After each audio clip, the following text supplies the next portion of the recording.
이슈 이슈다 2월 24일 순서 시작합니다. 끝내 우크라이나 전쟁이 발발했습니다. 푸틴 대통령의 침공이라고는 하지 않겠습니다. 푸틴 대통령은 우크라이나 동부 돈바스 지역을 타겟으로 한 특별 군사작전을 승인했다고 밝혔고요. 연설에서 돈바스의 인민공화국들이 러시아의 도움을 요청했다고 전제를 깔고 이들과의 상호 원조를 위해 유엔 헌장 51조 7항에 따라 해당 지역에서 특별 군사작전을 수행하기로 결정했다고 선언했습니다. 또 그는 러시아의 계획에는 우크라이나의 점령이 포함되어 있지 않다며 우크라이나의 비무장화를 위해 노력하겠다고 말했고, 이어 러시아는 독립국가 연합 국가들의 주권을 존중할 것이라고 말했습니다. 일단은 우크라이나를 점령하기 위한 전쟁은 아니라는 뜻이고, 실제로 지상군이 우크라이나에 대규모로 진격하는 정황은 아직 없습니다. 다만 수도 키예프가 9시간 만에 포위됐고요. 푸틴 대통령이 맘만 먹으면 수일 안에 우크라이나로부터 무조건 항복을 받아내는 것도 가능할 것 같습니다.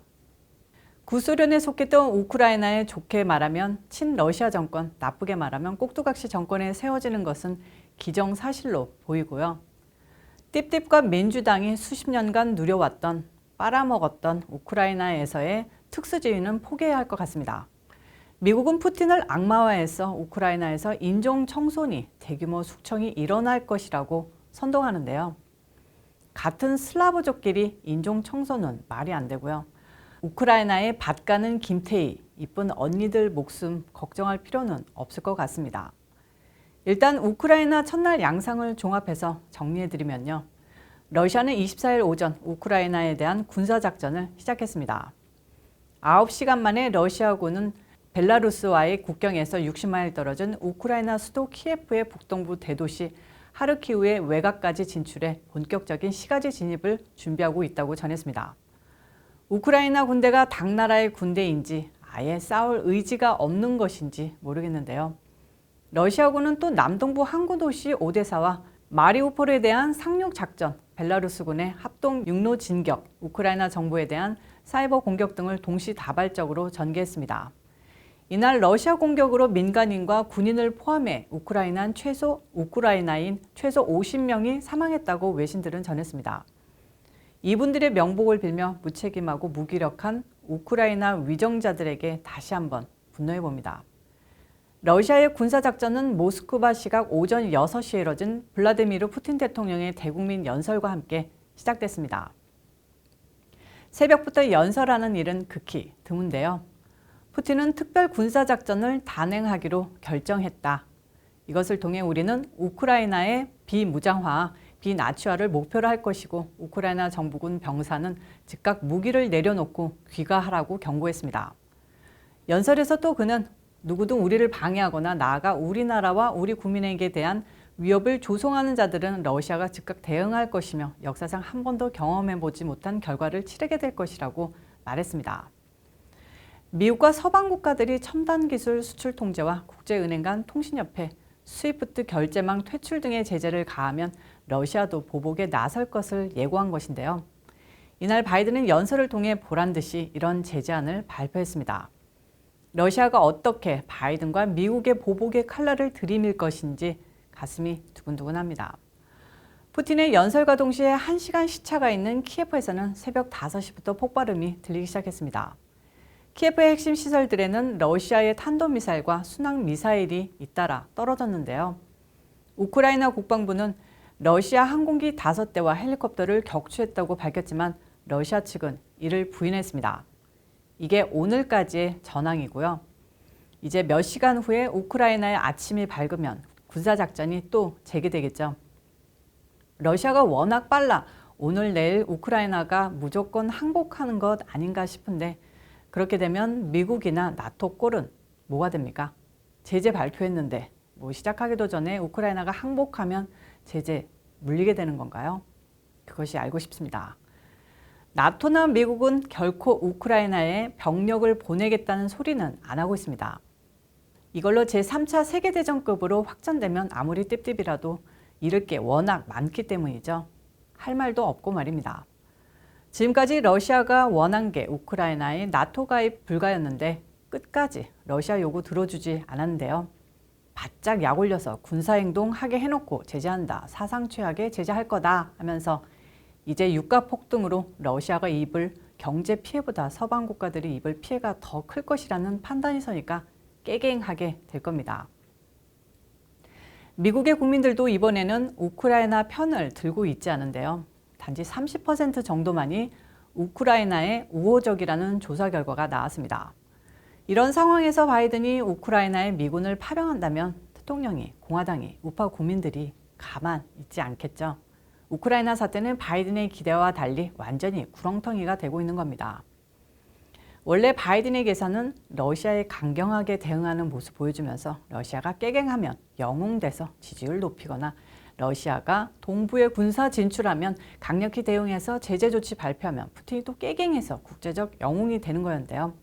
설마 푸틴이 군사작전 하겠어? 간만 보다가 당한 겁니다. 아니 오히려 푸틴 쪽에서 군사적 행동할 마음이 없었는데요. 하도 미국과 나토가 날뛰니까 이게 뭔데 이렇게 까불어 하면서 군사행동 돌입했다고 보는 편이 더 맞을 것 같습니다. 이런 미국의 삽질은 제이크 설리반 백악관 국가안보보좌관이라는 최악의 꼴통 때문에 벌어졌다고 해도 과언이 아닌데요. 미국이 아프간 철수 사태로 망신 개망신 당하게 한 것도 이 사람 때문입니다.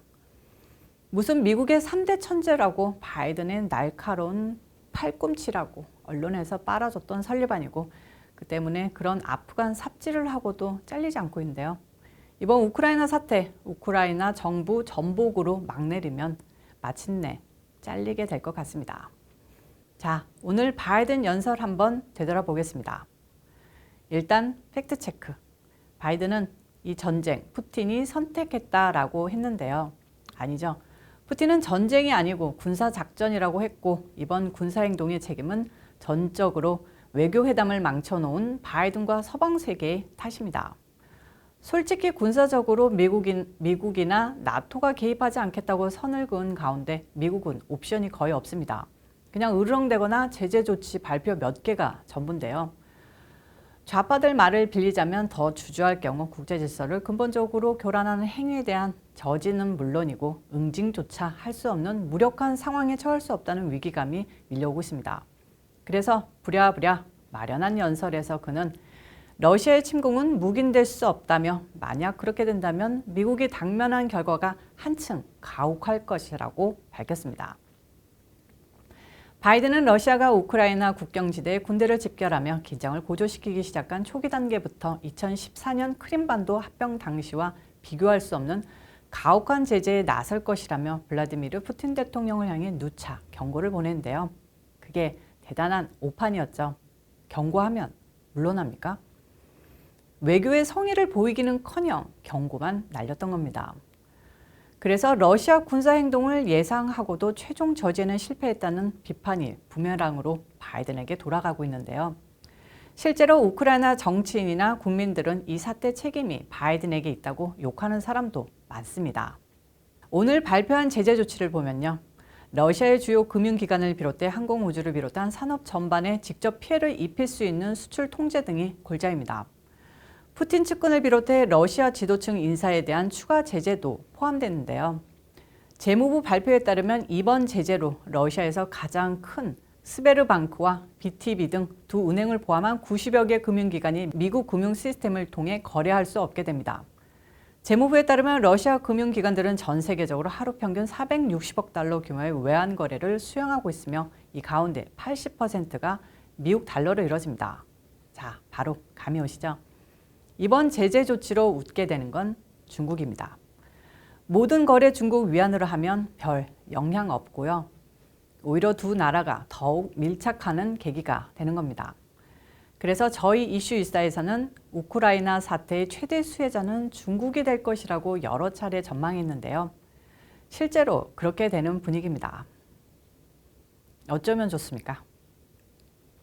정말 미스 코리아는 아니지만 미스 코리아 대회 나오면 후보들이 한결같이 외치는 저도 언제나 세계 평화를 외치면서 끝내겠습니다. 세계 평화 외쳐보면서 오늘 순서 마칩니다. 이슈이스타 여기까지입니다. 시청해주셔서 감사합니다. 오늘도 변함없이 좋아요, 구독, 알림 설정까지 꾹꾹꾹 눌러주시고요. 우울한 날이기는 하지만 그래도 여러분들 모두 힘차게 저녁 마무리하시고요. 저는 또 다음 영상에서 찾아오도록 하겠습니다. 빠이.